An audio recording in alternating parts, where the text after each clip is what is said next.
Just that Maki, yung golden age of infrastructure of the previous administration target nila to increase spending Yeah. from 5 to 6 5 to 6%. Actually, the previous year nasa 2% na nga lang, kaya tayo siguro napag-iwanan. So at least the last administration, it went up to 5 to 6%. Yung pong golden age of infrastructure, yung pong build program, ito pong pagpasok ng Marcos administration, they wanted to improve or even surpass to the build better more. Correct. Dapat. Yes. Kaya lang, dito nga, I agree with you. I share the same frustration. Why, how come, question pa rin natin, priority projects are relegated to the program? Yan mga kabayan. Si JB, nagrereklamo na mga kabayan. Aba, ay kung nung panahon daw ni Pangulong Duterte, mga kabayan, ay golden era ng build project ng dating Pangulo. Alam niyo, kaya ako'y hanga din kay Artugade. Ay napakalupit no, at saka si Villar mga kabayan. Ang daming napatapos na proyekto ng dating Pangulo.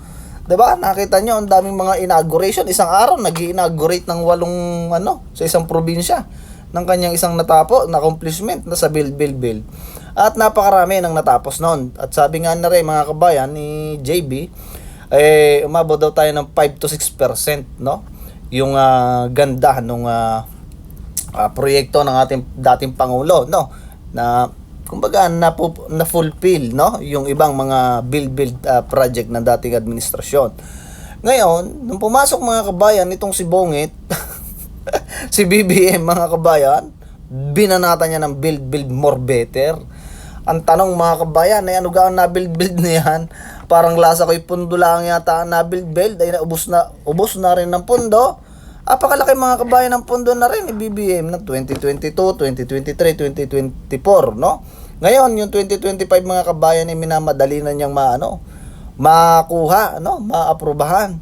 Ang tanong mga kabayan, isan kaya dadalhin yun? Ay wala naman tayo nakikitang proyekto.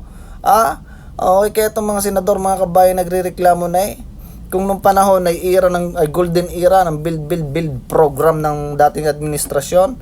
Ngayon, wala mga kabayan. Abay tapyas ng 10 billion ang AFP. Ay, paano magmo-modernization yan? Di ba't mayroong project dati mga kabayan ng dating administrasyon na Horizon, yung modernization ng mga kasundaluhan natin, ng ating AFP, di ba? Yung Horizon 1 mga kabayan, na fulfill yon. Yung Horizon 2, yung ibang mga kabayan, inabot pa ni BBM, katulad na lang mga kabayan ng mga pandagat, no? Dumating yon, panahon na ni BBM yon, 22 at saka 23, no? Dumating yung galing sa Israel. Ngayon mga kabayan, yung Horizon 3 yata hindi matutuloy. Ay walang budget binawasan. Tapos gayang modernization na sinasabi. Tama na nga yung mga kabayan, gumawa tayo ng local, maganda yung pinirmahan niya na yon. Ang problema mga kabayan, pagka ganyang meron si Galot, dapat lalong pinapaganda yung ating mga kagamitang kasundaluhan, hindi yung tatapyasan mo pa. 'Di ba? Kaya nga sila nagkakagulo diyan, naghahanap pa na. Yung build more better ni BBM. Ayan, wala na mga kabayan. Kaya itong mga to ay nagrereklamo. Kita niyo yung railway ng Mindanao. Aba, ay wala tigil mga kabayan, ay walang budget naubos. Puta ragis, ang tibay mo talaga BBM.